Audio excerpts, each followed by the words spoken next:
ورحمة الله تعالى وبركاته. صباح الخير بنات، وش راكم؟ ان شاء الله تكونوا في صحة جيدة يا رب. اليوم جيتكم بوصفة جديدة اللي هي سموها كما تحبوا، هي جلبانة مع فطيرة تاع دجاج، كان اللي يسميها كوردون بلو، كل واحد كيف يسميها.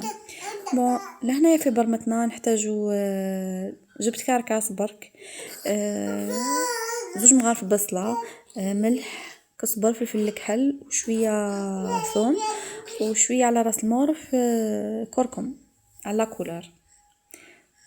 نقليوها شوية. لهنايا عنا صدر الدجاج بعد ما نكونوا ماريناه بليتو، داويناه فلفل الكحل، كزبر، ملح، لاشافلور، ودرت معاه شوية عظمة، ما درتش عظمة كامل.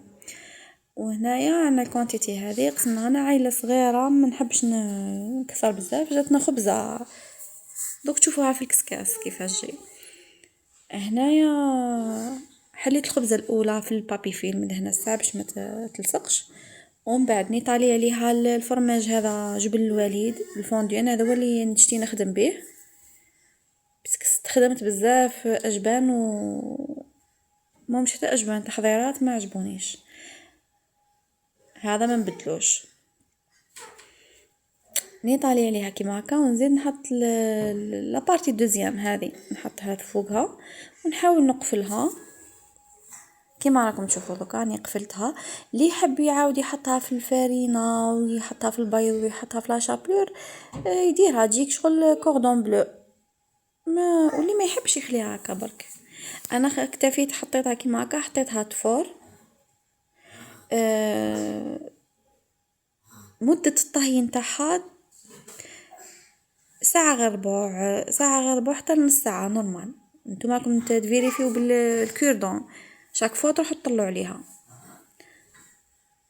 هنا يعني قاعده نقفل عليها لهنا مليح باش ما يدخلهاش الماء.